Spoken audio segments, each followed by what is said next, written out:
कपड़े चुराने वाली चुड़ैल। हबलू नाम का लड़का अपने माता पिता के साथ रहता था।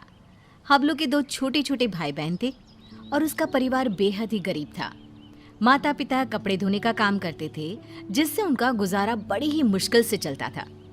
कुछ दिनों से हबलू के माता पिता की तबीयत खराब होने की वजह से उसे ही नदी पर जाकर कपड़े धोने पड़ते थे। एक दिन की बात है, हबलू नदी के किनारे बैठकर कपड़े धो रहा था। ये जिंदगी भी कोई जिंदगी है, लोगों के कपड़े धोना। अगर कपड़े अच्छे से ना धुले तो लोग कितना सुनाते हैं और ऊपर से उल्टा पैसे भी नहीं देते। कपड़े धोने की वजह से नदी का पानी गंदा हो जाता है। उसी नदी में एक चुड़ैल रह रही होती है। जब वो नदी का पानी गंदा देखती है तो गुस्से से पागल हो जाती है। कौन है जो मेरे रहने की जगह को गंदा कर रहा है? अभी जाकर बताती हूँ उसे। हबलू नदी में कपड़े धोकर उन्हें वहीं पेड़ से बंधी रस्सी पर सूखने के लिए डाल देता है और वहीं पेड़ के नीचे कपड़े सूखने तक उनका इंतजार करने लगता है। हबलू को पता ही नहीं चलता कि बैठे बैठे कब उसकी आंख लग गई और कुछ ही देर में चुड़ैल भी नदी से निकलकर आ जाती है। कौन है जिसने मेरे रहने की जगह को गंदा किया है? तभी चुड़ैल की नजर रस्सी पर सूख रहे कपड़ों पर पड़ती है। अरे वाह, ये कपड़े तो बड़े ही सुंदर सुंदर है और ये साड़ी कितनी खूबसूरत लग रही है। तभी चुड़ैल अपने पहने हुए कपड़े देखती है।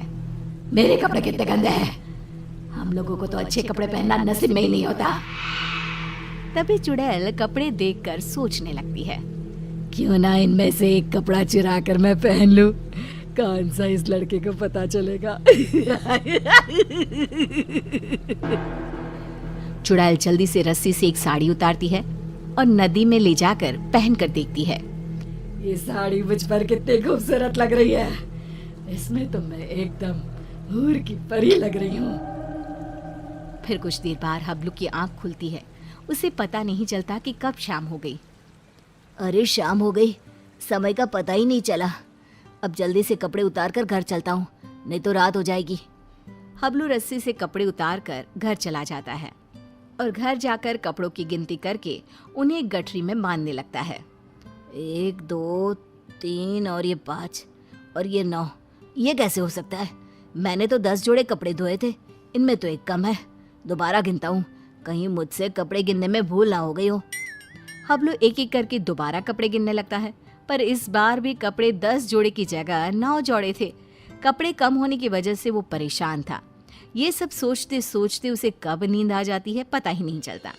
अगली सुबह हबलू फिर से कपड़े लेकर नदी पर धोने के लिए चला जाता है और जैसे ही वो कपड़े धोने लगता है, नदी का पानी कपड़े धोने की वजह से फिर से गंदा होता है।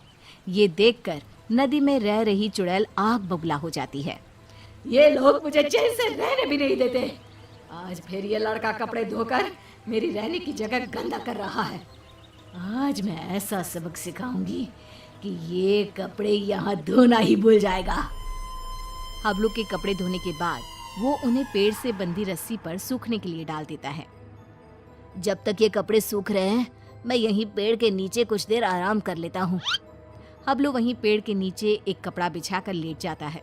ठंडी ठंडी हवा चल रही थी तो लेटते ही उसे नींद आ जाती है और पता ही नहीं चलता कि कब उसकी आंख लग जाती है। कुछ देर बाद चुड़ैल भी नदी से निकलकर बाहर आ जाती है। आज मैं उसे छोड़ूंगी नहीं, मेरे रहने की जगह गंदी करके खुद चैन की नींद सो रहा है। आज तो मैं उसे मार ही डालूंगी। चुड़ैल हबलू को मारने के लिए आगे बढ़ती है तो रस्सी पर सूख रहे कपड़े देखकर रुक जाती है।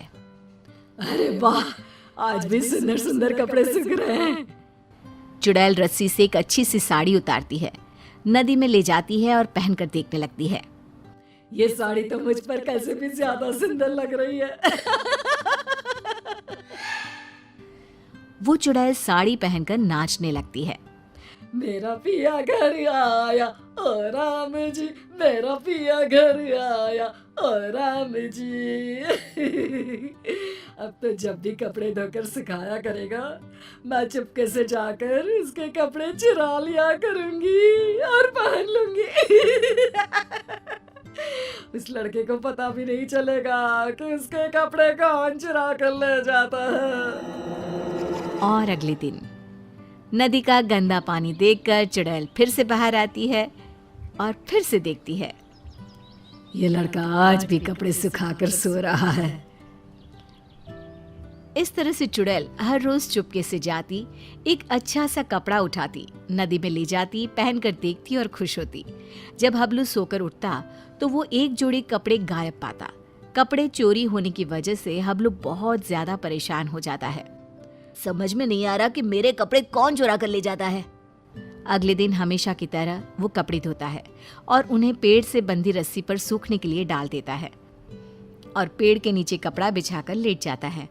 सोचने लगता है कि आखिर कौन है जो मेरे कपड़े चुरा रहा है और मुझे पता भी नहीं चलता। ये सब सोचते हुए हबलू को नींद आ जाती है। गंदा पानी देखकर चुड़ैल बाहर आती है और ध्यान से सभी कपड़ों को देखने लगती है। तभी उसे एक लाल रंग का सुंदर सा लहंगा पसंद आता है और वो उसे अपने ऊपर लगाकर देखने लगती है। ये लहंगा तो बहुत ही सुंदर है। इसे पहनकर तो मैं रानी लगूंगी, रानी। इस लहंगे को पहनकर अपनी चुड़ैल सहेलियों को जाकर दिखाऊंगी। जब वो मुझे इस लाल लहंगे में देखेंगी तो मुझसे जल बुझ जाएंगी। इससे पहले कि ये लड़का सोकर उठे, मुझे ये लहंगा चुराकर नदी में ले जाना चाहिए। फिर वो चुड़ैल वो लाल लहंगा उतारती है और तभी हबलू की आंख खुल जाती है। वो चुड़ैल को देखकर डर जाता है और फिर से वापस अपनी आंखें बंद कर लेता है। बाप रे, ये तो चुड़ैल है। अच्छा, तो यही हर रोज मेरे कपड़े चुरा कर ले जाती है और मुझे पता भी नहीं चलता। फिर वो जैसे ही लहंगा नदी में ले जाने लगती है, अरे ये लहंगा लेकर कहाँ जा रही है? ये लहंगा तो जमींदार की पत्नी का है। अगर मैंने उसे लहंगा नहीं लौटाया तो वो मुझे जमीन में जिंदा ही गड़वा देगा।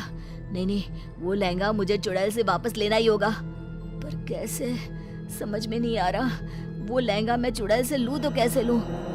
हबलू बाकी के कपड़े उठाकर घर ले जाता है और रात को लेटा हुआ चुड़ैल से पीछा छुड़ाने की सोचता रहता है। तभी उसके दिमाग में एक तरकीब आती है। हाँ, ये ठीक रहेगा। इससे चुड़ैल कपड़े भी नहीं चुराएगी और हमेशा के लिए वहां से चली भी जाएगी। फिर जैसे ही सुबह होती है, हबलू हमेशा की तरह कपड़े धोकर रस्सी पर सूखने के लिए डाल देता है और पेड़ के नीचे जाकर सोने का नाटक करने लगता है। लगता है आज फिर इस लड़के ने कपड़े धोए हैं। चुड़ैल नदी से निकलकर बाहर आती है तो देखती है कि रस्सी पर केवल आज दुपट्टे ही दुपट्टे सूख रहे हैं। ये क्या, आज सिर्फ दुपट्टा? कोई बात नहीं, आज मैं इसे ही ओढ़ लेती हूँ। जैसे ही चुड़ैल रस्सी से दुपट्टा उतार कर उड़ती है, उसके पूरे शरीर पर खुजली होने लगती है।